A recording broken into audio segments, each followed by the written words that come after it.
Okay students, next हमारा topic है जी modulus of elasticity. Modulus of elasticity क्या चीज़ है जी? It is the ratio between stress and strain, that is called modulus of elasticity. तो मॉडुलस ऑफ इलास्टिसिटी को हम लास्ट टाइम डिस्कस कर रहे थे ना, हमने पढ़ा था हुक्स लॉ को हमने स्ट्रेट किया था। हमने हुक्स लॉ को स्ट्रेट करता कि कहा कि stress is directly proportional to strain, stress is directly proportional to strain.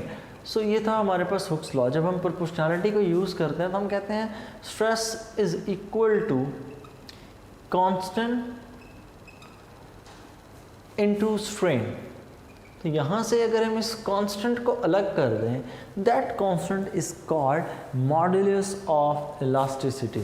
This constant is called modulus of elasticity and it is in fact the ratio between stress and strain।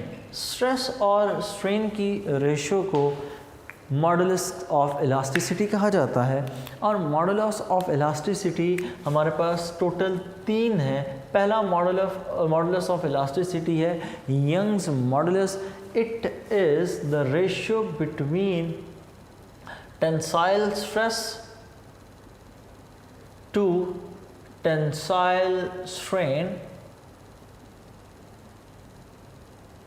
Tensile stress और tensile strain की जो ratio है that is called Young's modulus.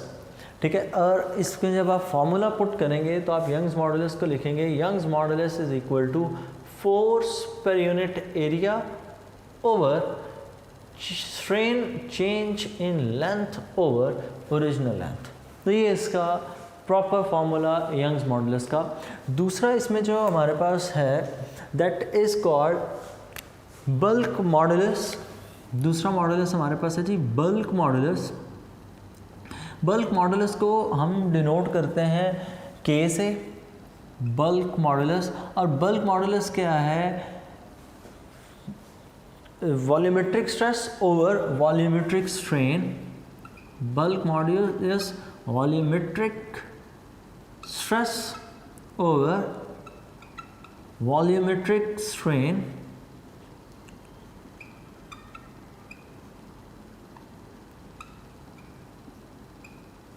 और इन दोनों में भी अगर आप वैल्यूज पुट कर दें तो आपके पास फॉर्मूला कुछ यूँ हो जाएगा K is equal to volumetric stress. वो हमेशा से फोर्स पर यूनिट एरिया, उसने चेंज नहीं होना।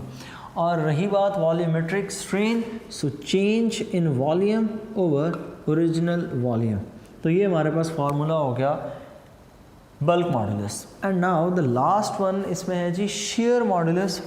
और शेयर मॉडुलस को डिनोट किया जाता है G से, और इसके फॉर्मूले में है चेंज या shear stress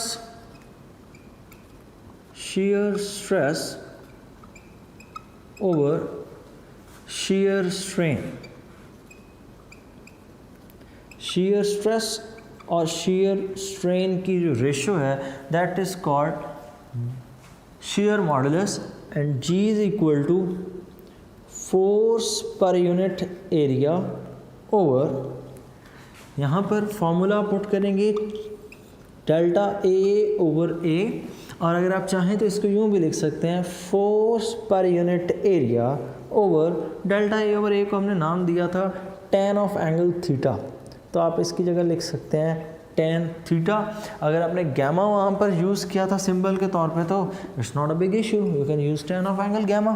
तो अगर थीटा यूज़ किया तो थीटा यूज़ कर सकते हैं, इट डजेंट मैटर। और मैं तो हमेशा से सिंपल एंगल थीटा है तो थीटा ही रहने दें। रही बात इसमें यूनिट्स की, तो नेक्स्ट इसमें जी यूनिट मॉडुलस ऑफ इलास्टिसिटी का यूनिट क्या होगा? तो मैं इसके लिए यहाँ पर मॉडुलस ऑफ इलास्टिसिटी के लिए m लिख रहा हूँ अपनी ईज़ के लिए। तो मॉडुलस ऑफ इलास्टिसिटी, स्ट्रेस का यूनिट फोर्स पर यूनिट एरिया, तो न्यूटन पर मीटर स्क्वायर। और स्ट्रेन का तो यूनिट ही नहीं होता, तो इसका यूनिट क्या हो जाएगा मॉडुलस ऑफ इलास्टिसिटी का? Newton per metre square. चाहे इनमें से कोई भी हो, यंग्स मॉडुलस हो, शेयर मॉडुलस हो, बल्क मॉडुलस हो, तीनों में से कोई सा भी हो, so there is no difference. Next इसमें एक टॉपिक है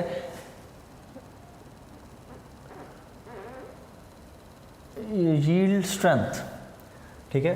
तो elastic limit and yield strength के नाम से एक टॉपिक है, बहुत आसान और बोर्ड में लॉन्ग क्वेश्चन के तौर पर पूछा जाता है। तो उसमें कुछ यूँ है कि सबसे पहले उसकी थोड़ी सी हिस्ट्री, कि हमारे पास एक ऑब्जेक्ट है, उसको आपने क्या किया, उसको हम एक इलेक्ट्रॉनिक मशीन के अंदर यूँ, हमारे पास दो क्लम्प्स होते हैं, एक यहाँ पर अपर एंड पर और एक हमारे पास होता है जी लोअर एंड पर। मतलब उन दो क्लम्प्स के दरमियान में हम किसी भी ऑब्जेक्ट को जिसकी हमने इलास्टिक लिमिट की वैल्यूज़ फाइंड करनी हो, हम उसको बीच में हैंग कर देते हैं और उसको यूँ स्ट्रेच करते हैं। मतलब वो जो आपके पास अप्लायंस है, उसको जो मशीन है जिसमें क्लम्प्स हैं दो, उसको स्ट्रेच करवाती है, जिसकी वजह से हम उसके ऊपर रिज़ल्ट्स को देखते हैं कि उस पर किस किस तरह के इफ़ेक्ट आते हैं। तो ऐसी चीज़ अब जब हम इंट्रोड्यूस यहाँ पर अब उसको बनाना तो नामुमकिन है मेरे लिए। सामने एक वो पिक्चर लगी है, वो इट्स नॉट द डायग्राम, ये पिक्चर है, बाकायदा तौर पर फ़ोटो लगाई गई है उस इंस्ट्रूमेंट की। कि होता यूँ है कि वो जब क्लम्प्स उस ऑब्जेक्ट को स्ट्रेच करते हैं तो साथ ही वैल्यूज़ आपके पास आ रही होती हैं रिज़ल्ट्स के तौर पर सामने स्क्रीन के ऊपर। इवन साथ साथ एक ग्राफ भी बनाया जा रहा होता है। तो शुरू पर क्या होता है, आप शुरू पर जब उस ऑब्जेक्ट को स्ट्रेच कर रहे होते हैं तो ग्राफ के ऊपर कुछ आपके पास यूँ सिचुएशन है कि एक तरफ ग्राफ के ऊपर हमने रखी होती है स्ट्रेस, यहाँ पर अपवर्ड हमने रखी हुई है स्ट्रेस, और यहाँ पर हमने एक्स एक्सिस के ऊपर रखी है जी स्ट्रेन। एक्स एक्सिस पर यहाँ पर हमारे पास है स्ट्रेन, या आप कह लें इलॉन्गेशन है, दोनों में फ़र्क कोई नहीं है ऐसा। तो एक तरफ स्ट्रेस है, दूसरी तरफ स्ट्रेन है, या चेंज इन लेंथ कह लें। और स्ट्रेस और स्ट्रेन का जो ग्राफ होगा वो हमें हमेशा मॉडुलस के बारे में ही बताता है। तो शुरू पर यूँ होगा कि आप उस पर स्ट्रेचिंग करेंगे, जितनी ज़्यादा स्ट्रेस होगी स्ट्रेन भी उतना ज़्यादा प्रोड्यूस होगा। तो शुरू पर आप यूँ इसको, अगर थोड़ा सा मैं इंस्ट्रूमेंट ना बनाऊँ और मैं एग्जांपल से थोड़ा सा एलेबोरेट कर लूँ, तो ये मेरे पास स्प्रिंग है। मैं स्प्रिंग को थोड़ा सा एलोंगेट करता हूँ बाय अप्लाइंग अ फोर्स। तो शुरू पर क्या होगा, मैं फोर्स अप्लाई कर रहा हूँ, उसकी लेंथ में इंक्रीज़ आ रहा है, फोर्स स्ट्रेन प्रोड्यूस कर रहा है। और शुरू पर जो स्ट्रेन प्रोड्यूस होगा उसके लिए जो सिचुएशन होगी उसमें हुक्स लॉ अप्लाई होगा। और हुक्स लॉ अगर अप्लाई हो तो आपके पास ग्राफ की कुछ कर्व यूँ होगी, कर्व नहीं होगी शुरू पर, तो बिल्कुल स्ट्रेट लाइन। और ये जब तक लाइन स्ट्रेट होगी, लाइन स्ट्रेट होने का मतलब ये होगा कि hooks law is being applied. ये लाइन आपको शुरू पर क्या मिलेगी जी, बिल्कुल स्ट्रेट मिलेगी। और अगर ये लाइन स्ट्रेट हो तो पॉइंट ए, हम इसको कह देते हैं, ये हमारे पास पॉइंट ए है, तो पॉइंट ए तक ये लाइन बिल्कुल स्ट्रेट है। और पॉइंट ए तक लाइन स्ट्रेट होने का मतलब ये है कि पॉइंट ओ से लेकर ए तक, फ्रॉम पॉइंट ओ से ए तक Hooke's law is being applied. O से ए तक हम यहाँ पर नीचे इसके सारे फीचर्स मेंशन कर देते हैं कि हुक्स लॉ अप्लाई हो रहा है, हुक्स लॉ अप्लाई हो रहा है। दूसरी चीज़ यहाँ पर कि stress is directly proportional to strain. Obviously Hooke's law यही स्टेट करता है कि stress is directly proportional to strain. और इस पॉइंट ए के बाद जब आप आगे चलते हैं तो यहाँ से आगे ग्राफ आपको हल्का सा कर्व होता हुआ वैल्यू से फील होगा। तो इसका मतलब वहाँ पर क्या है, वहाँ पर हुक्स लॉ अप्लाई नहीं हो रहा। मतलब यहाँ तक जो पॉइंट ए तक है, ओ से ए तक, आप इसके लिए दूसरा नाम लिख सकते हैं, it is also called proportional limit। proportional limit कि ये आपकी फाइनल लिमिट है, इससे आगे आप इस ऑब्जेक्ट को मज़ीद स्ट्रेच नहीं कर सकते। That is called the proportional limit. और प्रोपोर्शनल लिमिट जो पॉइंट हमारा ए है, पॉइंट ए के लिए हम नाम लिखते हैं, point A is called sigma P. कि यहाँ पर जो स्ट्रेस है, that stress is called proportional stress. ठीक है, कि यहाँ पर स्ट्रेस क्या चीज़ है, प्रोपोर्शनल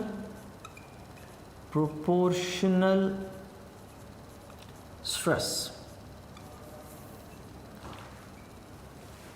नेक्स्ट अगर हम अब इस स्प्रिंग को मज़ीद स्ट्रेच करें, अब अगर आप मज़ीद स्प्रिंग को स्ट्रेच करें या रबर बैंड अगर आपके पास हो ना, उससे आपको अंदाज़ा होगा, आप फोर्स अप्लाई करें रबर बैंड इलोंगेट होता जाएगा। एक वक्त आता है कि आप उसको बहुत ज़्यादा फोर्स अप्लाई कर रहे हैं लेकिन लेंथ में इंक्रीज़ तो हो रहा है लेकिन बहुत माइनर सा, फोर्स बहुत ज़्यादा लग रही है और लेंथ में इंक्रीज़ बहुत कम हो रहा है। तो उस पॉइंट पर आकर क्या हुआ, उस पॉइंट पर ये हुआ कि आपकी स्ट्रेस तो बढ़ गई है पर स्ट्रेन कम हो गया। There will be a little bit a curve in the graph, और जब ग्राफ में थोड़ी बहुत कर्व आ जाए तो इसका मतलब पॉइंट ए से आगे हुक्स लॉ अप्लाई नहीं हो रहा, आपको ग्राफ के अंदर यूँ थोड़ी सी कर्व मिलना स्टार्ट हो जाएगी कि आप फोर्स तो बहुत ज़्यादा लगा रहे हैं लेकिन उसके अगेंस्ट जो डिस्प्लेसमेंट है वो बहुत कम है। तो पॉइंट बी तक ये आपके पास क्या है, पॉइंट बी तक हम कहते हैं कि हुक्स लॉ अप्लाई नहीं हो रहा लेकिन ऑब्जेक्ट अभी भी इलास्टिक है। ठीक है, पॉइंट ओ से बी तक, पॉइंट ओ से सॉरी ए से बी की बात करें तो ए से बी तक हुक्स लॉ अप्लाई नहीं हो रहा, point A to B Hooke's law apply नहीं हो रहा, हुक्स लॉ ओबे नहीं हो रहा, ऑब्जेक्ट अभी भी अपनी इलास्टिक लिमिट में ही है। पहले किस में था, प्रोपोर्शनल लिमिट में, अब ऑब्जेक्ट अपनी कौन सी लिमिट में है, इलास्टिक लिमिट में, कि अभी भी ऑब्जेक्ट इलास्टिक के तौर पर ही बिहेव करेगा। मतलब अगर आप उस पर से फोर्स हटा दें तो वो अपनी ओरिजिनल शेप, ओरिजिनल साइज पे वापस चला जाएगा। अब इस पॉइंट पर जो पॉइंट आपके पास ए बी है that is called the elastic limit, और इस पॉइंट को हम नाम देते हैं सिग्मा ई। ठीक है, पॉइंट बी को हम नाम क्या देते हैं, point B is called sigma E, और इस सिग्मा ई के लिए नाम है sigma E is called yield point. Sigma E is called YEILD, sigma E is called yield point. कि सिग्मा ई हमारे पास क्या है जी, यील्ड पॉइंट। और इसके बाद नेक्स्ट अगर हम चलें तो नेक्स्ट हमारे पास इस सिचुएशन के अंदर ओके, जब हम इस ऑब्जेक्ट को पॉइंट बी से आगे, मतलब अब एक लिमिट आ गई ना, अब इसको इससे आगे लेकर जाएंगे तो क्या होगा, तो इस पॉइंट से आगे, बी पॉइंट से आगे, अब इस ऑब्जेक्ट के अंदर परमानेंट शेप का चेंज आना शुरू हो जाएगा। तो जब आप पॉइंट बी से आगे मूव करेंगे तो हम आगे कोई पॉइंट मेंशन कर देते हैं सी। तो इसी ग्राफ पे जब आप मज़ीद आगे जाएंगे तो आपके पास यहाँ पर कोई पॉइंट आ गया, लेट्स से कोई पॉइंट सी। तो जो पॉइंट सी हमारे पास है दैट पॉइंट सी इज़, ये प्लास्टिक लिमिट आ गई है कि मतलब आप उसके अंदर जो एक चेंज लेकर आ रहे थे लेंथ के अंदर, वो शुरू पर क्या था, आपने थोड़ी सी फोर्स अप्लाई की, हुक्स लॉ अप्लाई होता था, एक लिमिट तक हुक्स लॉ अप्लाई होता रहा। यहाँ पर आपकी प्रोपोर्शनल लिमिट ख़त्म हो गई कि हुक्स लॉ अप्लाई होना, क्योंकि हुक्स लॉ में यही था ना, स्ट्रेस इज़ डायरेक्टली प्रोपोर्शनल, तो वो जो प्रोपोर्शनल लिमिट थी वो ख़त्म हो गई। फिर हमने मज़ीद उस ऑब्जेक्ट को स्ट्रेच करते रहे तो उसने कुछ ना कुछ हमें इलास्टिक बिहेवियर शो करता रहा। हुक्स लॉ तो अप्लाई नहीं हो रहा लेकिन थोड़ा बहुत इलास्टिक बिहेवियर शो करता है। तो बी पॉइंट तक वो लिमिट भी क्रॉस हो गई। अब जैसे ही आप बी से आगे मूव करेंगे, now you are moving towards the plastic behaviour, कि आप बी से पॉइंट सी की तरफ मूव करते वक्त हम ऑब्जेक्ट के किस बिहेवियर की तरफ जा रहे हैं, पॉइंट बी से सी की तरफ, we are moving towards plastic behaviour. और हुक्स लॉ का तो सोचिएगा भी बात कि यूज़ होगा यहाँ पर। क्योंकि ग्राफ में कर्व है, कर्व से हमें पता लग रहा है कि अब आप इलास्टिक लिमिट से बाहर आ चुके हैं तो हुक्स लॉ अप्लाई नहीं होगा। अब यहाँ से आगे स्टार्ट हो जाएगी प्लास्टिसिटी, और जो हमारा पॉइंट, ये जो हमारे पास सिचुएशन चल रही है, सी पॉइंट पर जाकर हम कहते हैं कि सी पॉइंट हमारे पास क्या चीज़ है, दैट इज़ प्लास्टिक लिमिट।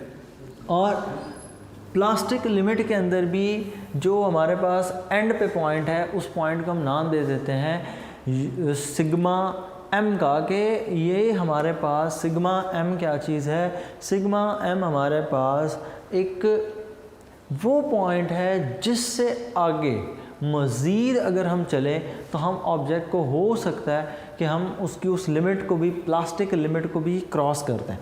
तो पॉइंट सी के ऊपर हम उसको नाम देते हैं, पॉइंट सी पर हम इसको नाम देते हैं, it is called UTS, ultimate tensile strength. Ultimate tensile strength से मुराद ये है कि इससे ज़्यादा स्ट्रेंथ को, उस ऑब्जेक्ट की स्ट्रेंथ को, ये उसकी मैक्सिमम स्ट्रेंथ है, इससे मज़ीद आगे आप नहीं जा सकते। और अगर आप इससे मज़ीद आगे जाने की कोशिश करेंगे तो ऑब्वियसली आप ऑब्जेक्ट को फ्रैक्चर की तरफ लेकर जा रहे हैं और वो ऑब्जेक्ट तो टोटली डीफॉर्म हो जाएगा। डीफॉर्म तो हो चुका है प्लास्टिक बिहेवियर पर, लेकिन जब फ्रैक्चर हो गया तो अब तो उसकी वापसी किसी भी सूरत से नामुमकिन है। सो इस पॉइंट सी के लिए हम नाम लिखते हैं, this point C is called sigma M. Next मज़ीद इसको आगे लेकर चलें तो एक पॉइंट डी आएगा और डी पॉइंट पर ये टूट जाता है। और सी से लेकर अगर आप डी की तरफ मूव कर रहे हैं, while moving from C to D, तो सी से डी की तरफ मूव करते वक्त हम पॉइंट डी को जाकर नाम देते हैं कि पॉइंट डी पर जो सिग्मा की वैल्यू है, that sigma is called sigma F. के सिग्मा एम, सिग्मा एफ क्या मतलब हुआ जी? फ्रैक्चर लिमिट, कि यहाँ पर इस पॉइंट पर आकर ये इतनी आपने स्ट्रेस अप्लाई कर दिया है कि अब ऑब्जेक्ट टूट जाएगा, वो स्प्रिंग, वो wire, what ever it is, उसने टूट जाना है। तो that point is called sigma F. और अगर वो ऑब्जेक्ट टूट जाए तो उसके बाद तो वापसी खैर से नामुमकिन। तो ग्राफ से अब इसको इन्फर कर लें कि यहाँ पर पॉइंट ए तक, पॉइंट ए को हम नाम देते हैं जी, it is called sigma P. Sigma P क्यों? क्योंकि ये प्रोपोर्शनल स्ट्रेस है कि यहाँ तक इस अमाउंट ऑफ, इस वैल्यू ऑफ स्ट्रेस तक का ऑब्जेक्ट हुक्स लॉ को ओबे करेगा। पॉइंट बी तक हमारे पास सिग्मा ई है, इलास्टिक लिमिट। इस स्ट्रेस के बाद ऑब्जेक्ट मज़ीद इलास्टिक बिहेवियर शो नहीं करेगा। पॉइंट सी पर पहुंचकर हमारे पास प्लास्टिक लिमिट आ जाती है, उसको हम सिग्मा एम से डिनोट करते हैं। और लास्ट डी पॉइंट पर हम सिग्मा एफ, वो फ्रैक्चर है, वो पॉइंट सी के आगे किसी भी पॉइंट पर हो सकता है। जैसे ही आप लिमिट से थोड़ी सी ज़्यादा फोर्स लगाएंगे तो object will move towards its fracture. अब इसी बेस पर कुछ अब हमारे पास ऑब्जेक्ट्स हैं जिन पर हम फोर्स अप्लाई करें ना, तो वो भी पूरे का पूरा सिनेरियो इसमें से गुजर के जाते हैं। मतलब वो प्रोपोर्शनल लिमिट भी है, उनमें हुक्स लॉ भी अप्लाई होगा, प्लास्टिक लिमिट भी आएगी, अल्टीमेट टेंसाइल स्ट्रेन, और उसके बाद सिग्मा फ्रैक्चर तक तब पहुंचेगा। अगर तो ऑब्जेक्ट इन सारे फेजेस को कवर करता हुआ जा रहा है, फिर तो हम इसको नाम देते हैं, इट इज़ कॉल्ड डक्टाइल। इसके लिए हम वर्ड यूज़ करते हैं डक्टाइल, कि अगर वो इलास्टिक लिमिट के बाद इन सारे फेजेस को कवर करे, then object is called ductile. और ऐसे ऑब्जेक्ट्स जो थोड़ा सा आप लिमिट से बाहर निकलें और फौरन से टूट जाएं, those objects are called brittle. Brittle objects जल्दी टूट जाते हैं, लाइक स्टील वो ज़्यादा ड्यूरेबल नहीं होता, वो फ़ौरन से फ्रैक्चर शो कर देता है। इसी तरह अगर आप आयरन की बात करें तो आयरन डक्टाइल है, बड़े इजीली आप उसको, एलुमिनियम की बात करें, दीज आर डक्टाइल मटेरियल्स कि ये इस फोर्स को होल्ड कर लेते हैं। ठीक है, थोड़ा सा थ्योरी टाइप टॉपिक है तो कंफ्यूजिंग होता है। फिर देख लें जहाँ तक line straight hooks law apply हो रहा है, लाइन जैसे ही थोड़ा सा कर्व देगी इसका मतलब हुक्स लॉ अप्लाई नहीं हो रहा, आपने प्रोपोर्शनैलिटी, डायरेक्ट प्रोपोर्शन को ख़त्म कर दिया, तो पॉइंट ए कौन सा नाम हो जाएगा? Proportional limit. पॉइंट बी तक ऑब्जेक्ट अपनी ओरिजिनल शेप साइज़ में वापस आ जाता है, तो ये इलास्टिक लिमिट है कि इस लिमिट से आगे आप ऑब्जेक्ट को मूव नहीं कर सकते। So this is the elastic limit for you. और जब आप पॉइंट सी पर पहुंचते हैं तो पॉइंट सी पर ऑब्जेक्ट प्लास्टिक के तौर पर बिहेव करता है। इवन आई मीन दैट कि बी को जैसे ही आप क्रॉस करते हैं तो बी से आगे आपके पास प्लास्टिक बिहेवियर स्टार्ट हो चुका होता है। ठीक है, कि ऑब्जेक्ट अब डिफॉर्म हो चुका है और अल्टीमेट टेंसाइल स्ट्रेंथ तक वो पहुंच चुका हुआ है।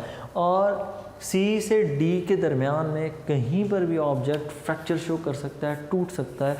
तो ये था जी हमारा टॉपिक। अब इसी ग्राफ को हम यूज़ करेंगे, इसका पूरा नहीं, इसका एक पोर्शन ये वाला जो स्ट्रेस और स्ट्रेन का है, हम फोर्स देखेंगे, हम इलास्टिक लिमिट्स, ये यंग्स मॉडुलस से वैल्यूज़ पिक करेंगे।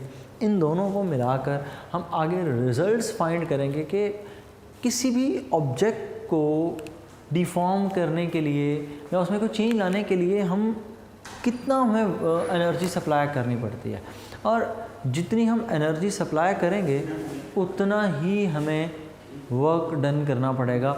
अगर हम एनर्जी ज़्यादा सप्लाई करेंगे तो ऑब्वियसली हमें वर्क डन ज़्यादा करना पड़ेगा। हर ऑब्जेक्ट को तोड़ने के लिए, फ्रैक्चर क्रिएट करने के लिए एक जितनी आपको एनर्जी नहीं चाहिए, कहीं पर ज़्यादा चाहिए होती है, कहीं पर कम। सो यहाँ तक था जी हमारा टॉपिक। नेक्स्ट अब इसमें जो energy in deform materials, electrical properties फिर से स्टार्ट हो जाएंगी इसके बाद। तो एक मरतबा फिर अपने वो प्रीवियस कॉन्सेप्ट, वो रेजिस्टेंस पे, वो कंडक्शन पर हों, वो रेजिस्टिविटी पर हों, वो बेसिक कॉन्सेप्ट जो हमने चैप्टर नंबर 13 में डिस्कस किए थे, आप उनको पढ़ के आइएगा और उनको बैठ के रिवाइज़ करिएगा, ताकि जब आप नेक्स्ट लेक्चर्स इसके बाद आगे वाले सुन सकें। एक लेक्चर तो और हमारा गुजारा चल जाएगा, लेकिन उसके बाद जो लेक्चर्स होंगे ना उनमें पॉसिबिलिटी नहीं होगी। क्यों कि हम ये जो मैकेनिकल प्रॉपर्टीज़ हैं इनमें से अब बाहर निकल के हम इसके बाद इलेक्ट्रिकल प्रॉपर्टीज़ की तरफ मूव कर रहे होंगे, तो उसमें सिर्फ एक दिन बाकी है, मतलब एक कल का लेक्चर। तो इसलिए आपके लिए ज़्यादा बेहतर यही है कि आप इसको मज़ीद जो है ना टाइम ज़ाया ना हो तो आप इसको पढ़ लें। पढ़ने के बाद जब मैं आपको दोबारा से वो चीज़ें रिवाइज़ करवाऊँ, क्योंकि एनर्जी बैंड थ्योरी जब हमने पढ़नी है तो उसमें ज़रूर हमने पिछले टॉपिक्स को, पिछले कॉन्सेप्ट्स को डिस्कस करना है, क्योंकि वहाँ पर एक दफ़ा फिर से डिस्कस हो रहा है concept of conductors, insulators, metalloids, ठीक है, सेमी कंडक्टर्स कह लें, और फिर सेमी कंडक्टर्स के भी आगे उनको भी ट्रीट करने के डिफरेंट तरीक़ेकार हम यूज़ करेंगे, बाय हीटिंग, बाय डोपिंग। तो इसलिए प्रीवियस कॉन्सेप्ट्स को देख लीजिएगा, कॉन्सेप्ट से पढ़ें, अपना ख्याल रखें, अल्लाह हाफ़िज़।